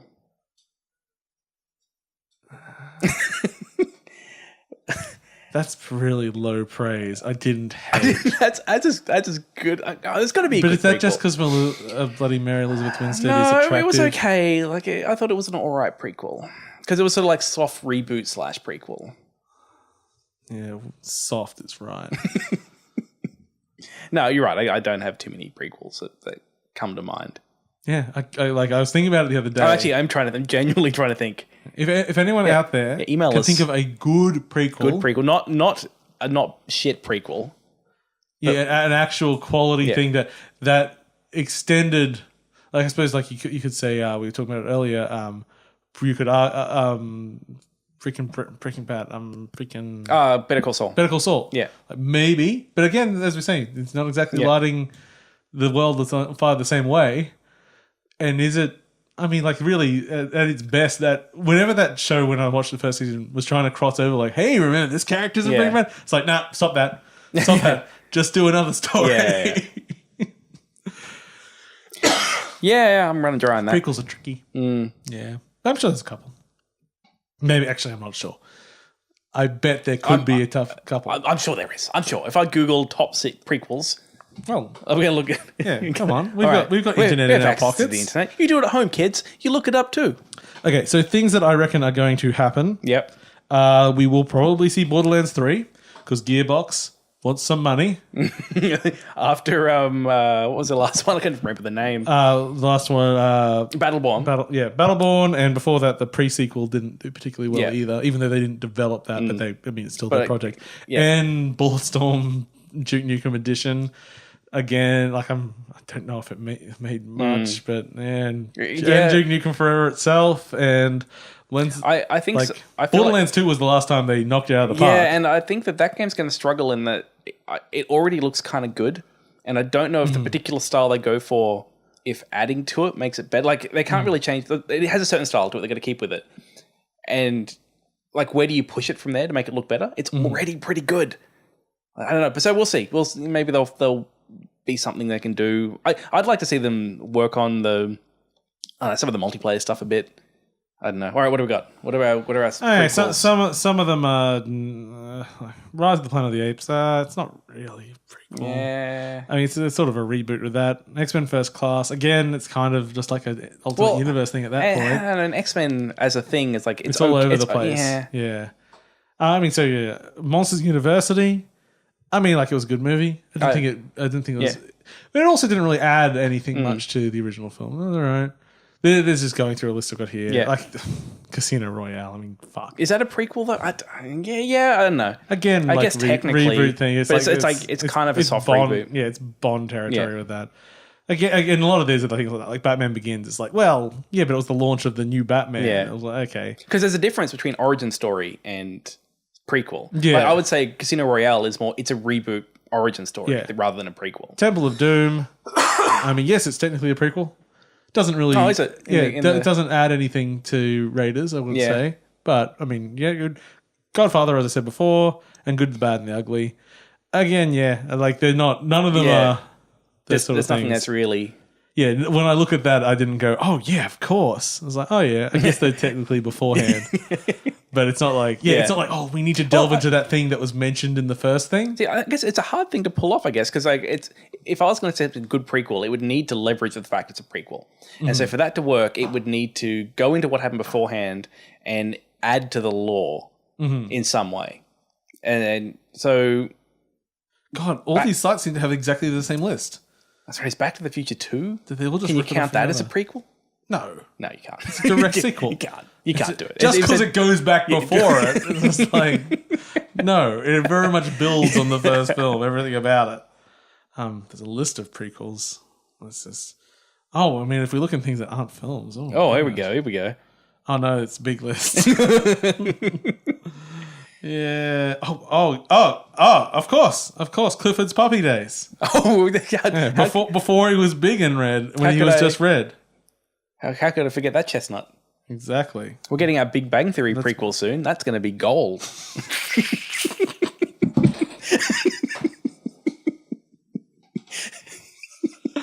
I hope it's just like a serious drama on bullying.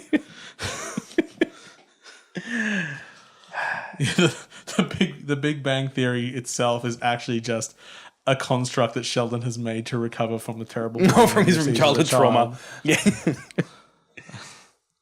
Literature. That's what we need. Here we go. That's what we're going to get. We're going to find the real good prequels. If anything knows how to be prequel, it's literature. Mm-hmm. I don't know any of that stuff. Oh, before Green Gables. Oh, That's good. My wife and her whole family are big Anne of Green Gables fans. Yeah. Oh, actually, no. I know. Yeah. I know the best prequel of all yes. time. What? Magician's Nephew.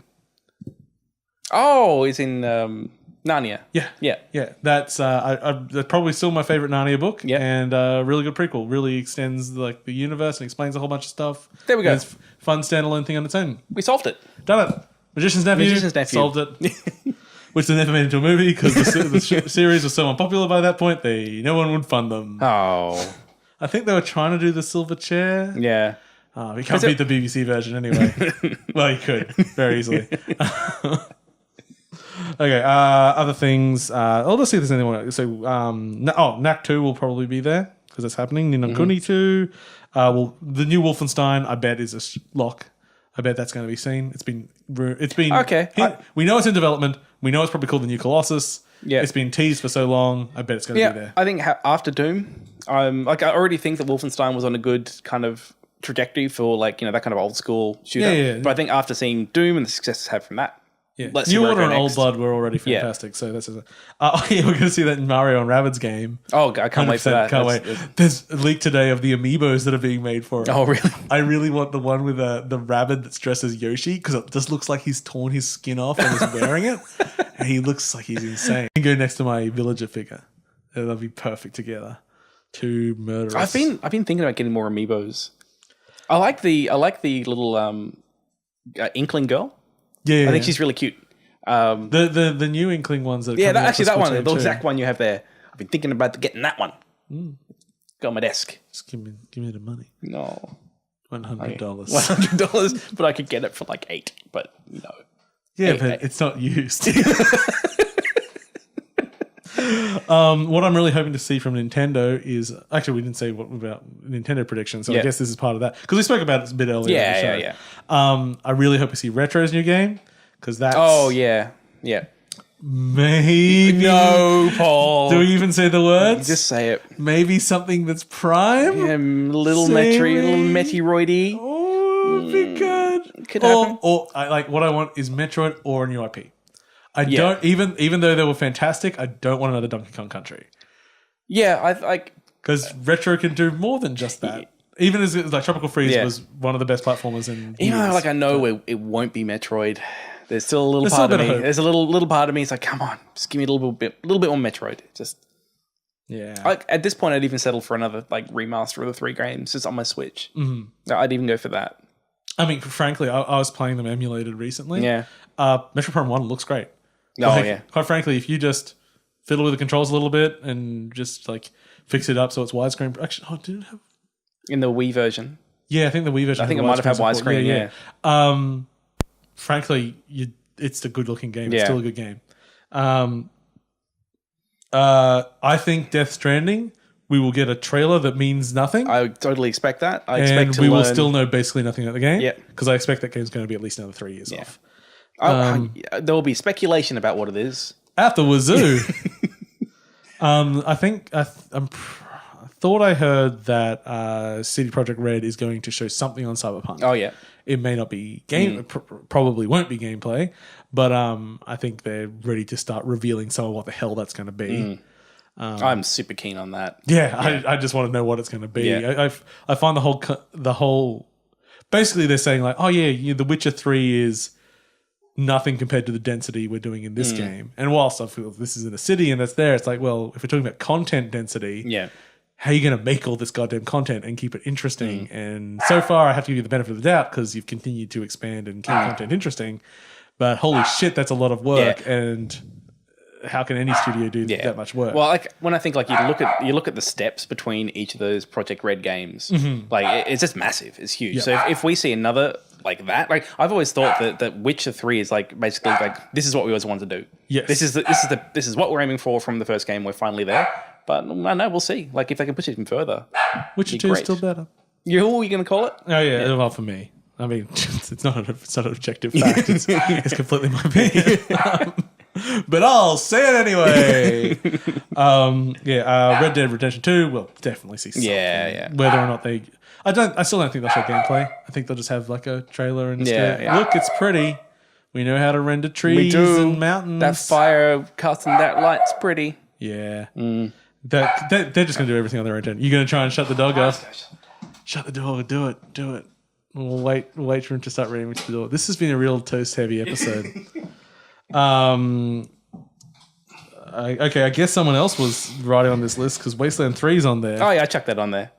That's right. Oh, no, because I'm like, but Wasteland 3 out. No, that's Wasteland 2. Yeah, Wasteland 2 is done. Yeah. Wasteland 3, which is the one set in snow. Yeah. And what I want to know is there was talk of the weird kind of crossover social features. Mm-hmm. And I would like to know more about that. I think Wasteland 3, from what we've seen of it so far, looks to be a more interesting step than Wasteland 2 was. Yeah. Which was still a decent game. Yeah. But, yeah, it's like, okay, we've found a new footing. Yep. And now it's time to start experimenting with it. Yeah. And, like, I really like the post-apocalyptic can move away from desert. Like we're kind of done with that. I wish someone could talk. I think we've had this conversation before about Bethesda and Fallout and how they can't use the Fallout license for anything except reiterating what Fallout already is. It's like, no, it has to be a desert setting. We have to have caps. Even Fallout 2 didn't have caps. Yeah, Fallout 2 had money. Yeah. Fallout 2 had established cities. Like, it was like, no, time has passed. Yeah, it's like we're starting to get shit sorted. But Bethesda's like, oh no, it has to be a ruin still. It's like, it's hundreds of years. Yeah. Fucking people don't live in ruins for hundreds of years. It's...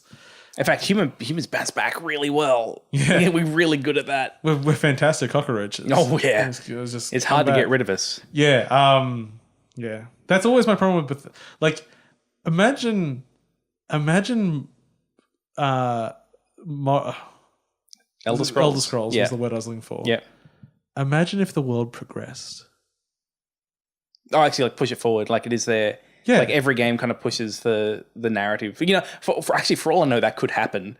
It won't. But no, like in each game, I actually don't really know. I don't know where Skyrim sits in regard to Morrowind, in regard to Oblivion. Like there probably is a timeline. Yeah. But it's a timeline of a world that is primarily unchanging.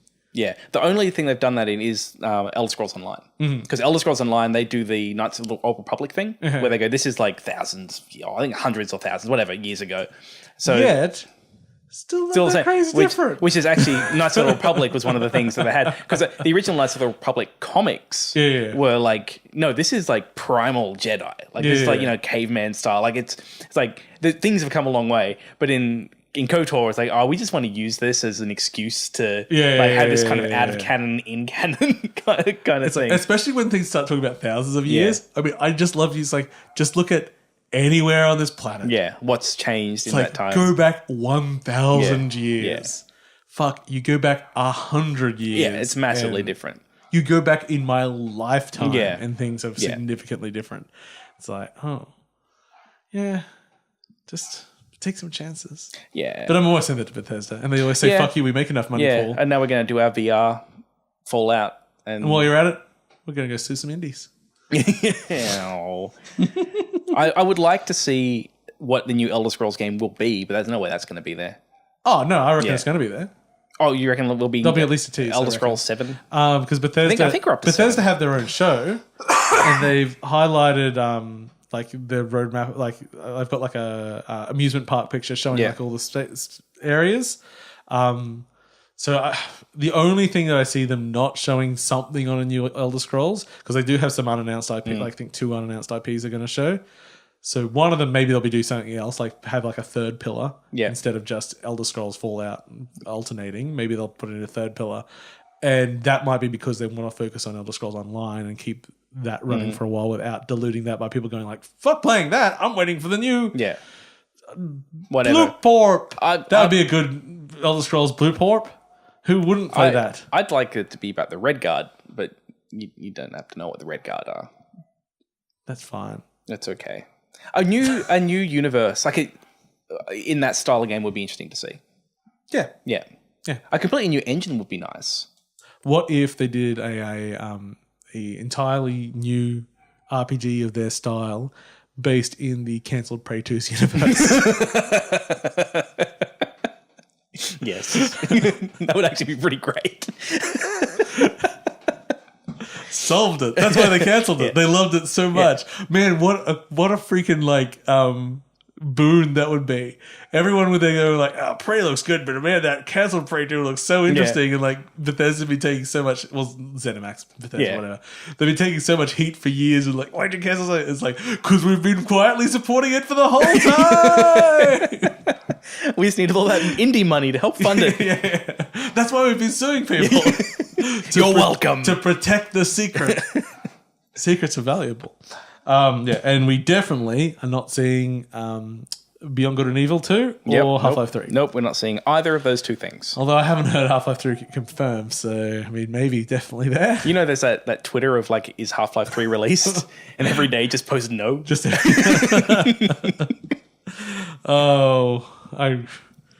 one day they will do something else in the Half-Day universe, and it will be the weirdest day at on the some internet. Point. Valve will have some new technological business service to push. Yep. Half-Life 0 prequel. I'm down for it.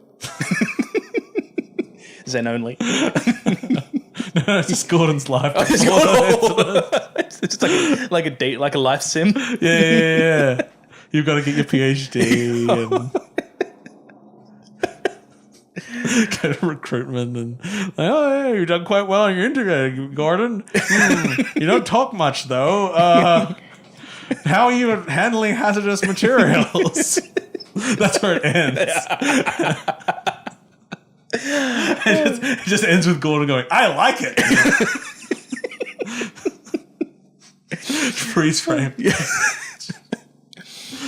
One day, it's funny to think like Half-Life 2 came out when Steam was a baby. Yeah, it was basically what launched Steam. That is how long ago Half-Life 2 came out. Yeah, I'm pretty much. I think I installed Steam to get Half-Life, and we all hated it. And originally, because I bought a video card that had free Half-Life 2, and I had to send off, and all that shit fell apart. Like, I had to mail Canada and all this. Yeah. I don't think they ever got any of my records or whatever it was. So eventually, I'm like, well, I guess I better download it on my 56 kilobaud modem. Goodness. And then it unlocked. I had to decrypt. And that took forever. Like, what is this Steam thing? What? It was madness. It was. Oh, everyone was so mad. And now I own thousands of games on it. And that's why I think Half-Life 3 can't happen until there's some other thing. What if you only get Half-Life 3 if you bought a certain number of games on Steam? Oh. So, what if Half-Life 3 is actually Frog Fractions 4? Every 100 games you own, you get an extra level. And there's 30 levels. Like, I always wondered if it was VR, if that'd be the thing, whether like Valve, like, this is it, we're going to use Half-Life. But they can't. But does Half-Life even have the pull anymore? It's been so long. Like, does it have the strength to really push any new... It would push units and people will buy it. But compared to what they get all their money hats from these days, it doesn't compare. Yeah. You don't sell hats for Half-Life. And I wonder how much of it is also, like, the longer they leave it, the harder it gets. Yeah. Like, that bar just keeps getting higher. That rose-tinted glasses get thicker and thicker and thicker. Episode 3, 2 years after Episode 2, and you went to snow... And there's a little funny gimmick where there's a portal tie-in, but it doesn't really tie in. It's like, hey, you just see like some overalls or something. It's like, hey, show us here. That was good. And like you fight it, and then it's like, yes, we've sealed the portal. And then it ends with G-Man going like, oh, but is it really? Because that's how he talks now. Is it really over, Gordon? And then suddenly it's just a testicle hits the frame, and it's like, oh god, it's still around. But credits, and then they never have to follow up on that. Yeah, but the criminal thing is, we had that epic cliffhanger. Yes, it had a huge cliffhanger. Yes, and they left it. And episode 2 was really good. It was really good. Yeah, and then they just they left it. It's and that's it's obvious why it's frustrating, but it's like they could just make it and make nothing. That wouldn't hurt their bottom line at all. They make so much money. They could pour $100 million into this project and still go, yeah, well, that was a fun diversion. Who cares? And it would still pay for itself. It would still make its money back. Yeah. It just wouldn't print no money hats. Just maybe a small money yarmulke. How are you going to put crates into Half-Life? Well, there are already crates in Half-Life. Remember my problem in Half-Life 1? I didn't realize you could break the crates. Oh, yeah. And that's where all your supplies are. So that game was like survival horror for me. It's like, I've only got 3 bullets to make it to the entire level. And then I accidentally broke a crate like 2/3 of the way through the game. It's like, there's ammo and health in here? What the fuck? What else haven't you been telling me? Why didn't it teach me good? So what you have? So the game has crates, and but every time you smash one, a little pop-up comes up. You need a key to get that. Some molecular transactions. Get some of your tiny every time you smash a crate, it costs you a cent. A portion of a cent. Yeah. Bullets, portion of a cent. No, you not use the machine gun. Make them count. Make them count. Oh. No, I mean, I guess that's just something with low resources. I was thinking about like a shooting budget, sort of like CS, but like you have access to every weapon, and they all have as much ammo as you could shoot, but they all have different values. Well, and maybe then there's if other players, the value goes up. You want like a supply and demand for ammunition. Yeah. So maybe you can stockpile one ammunition. And play, no. Oh, well, I mean that'll be a different idea. And play the market. Yeah, well, no. Well, at least that's a different idea, which isn't bad either. But I was thinking basically like you have $100 to win this round, and it's like, well, if I shoot this rocket launcher, that's $50. But just if I use this shitty pistol, they're only $1 each. I could just like spray a lot, and then like, oh god, I've only got $4 left. I'm thinking of this idea of an economy-based shooter now. Yeah. There's different ideas, and we can talk about it after the show. Oh, I know ideas are the most valuable part of making games. Yes, so they're worth 6 railgun shots. I've been investing heavily in grenade futures. Then come all day, everyone. Okay, I think that's most of what we really had to talk about. I think a few other. I didn't really have anything else to talk about. No. Next week is E3. Yeah, we'll talk all the E3 shitloads stuff about lots of things. Yeah. It might even be more than one show. We'll see. We'll see. Maybe it'll be really boring. I think previously sometimes I just come with a giant list, and that becomes like, we saw this, it looked good, and we saw this, it looked interesting. This I don't know about, but it looked good. And maybe I'll stay up and watch it. And weren't those memes funny? Oh, I love the memes. Raffi on the drums. Oh, something about Red Plague. Racer. Have you heard about Plagueis? And his Oh my god! I screwed up the meme ball. If I said it wrong. The tragedy of Darth Plagueis. The tragedy by Darth Plagueis meme. If they've dropped like a prequel memes like line into Battlefront 2. Yeah, Battlefront 2. Certain elements of the internet would lose their shit, and it would be a very funny day for me. So if you're listening, please just put one. Yeah, just I mean, like because it goes from prequel to modern Star Wars the campaign, so they can talk about the tragedy of Darth Plagueis. Something about sand. Gets everywhere. My favorite one is a Tuscan Raider waking up from a coma after surviving the attack on. He goes like, "Oh, I'm alive! I can't wait to go back to my village and see all the men, and especially the women and children." This isn't funny to retell. Listeners are at this point going, why the fuck are we listening to him retell memes? Dear God. I feel like there's a podcast there. Like there's his own show. Meme scriber. It's like, oh yes, what I've been doing, I've been on advice animals a lot this week, and there's this very funny panda. Do you Reddit much? No. I'm addicted to Reddit. No, I Reddited years and years ago, and I don't even check the front page Reddit. Like, I've never subreddited, and I feel like that's what a Reddit is these days. It's all about the subreddits. Well, I mean, you just subscribe to the Reddits you like and make sure you're not subscribed to the Donald. But that's the only one I subscribe to. No, it stopped being funny a long time ago. No, it's just sad now. Yeah. No, well, it's scary. It's scary, yeah. It's scary. Some good conspiracies on the terrorist attacks in London this week. Yeah. Yeah, so it was an inside job. Of course. Yes. It was because a policeman was photographed putting on some cargo pants, Connect the dots, Paul. and one of the terrorists had cargo pants. Just connect the dots. It's there. Yeah. Open your mind, sheeples. Yeah. But yes, that was bad.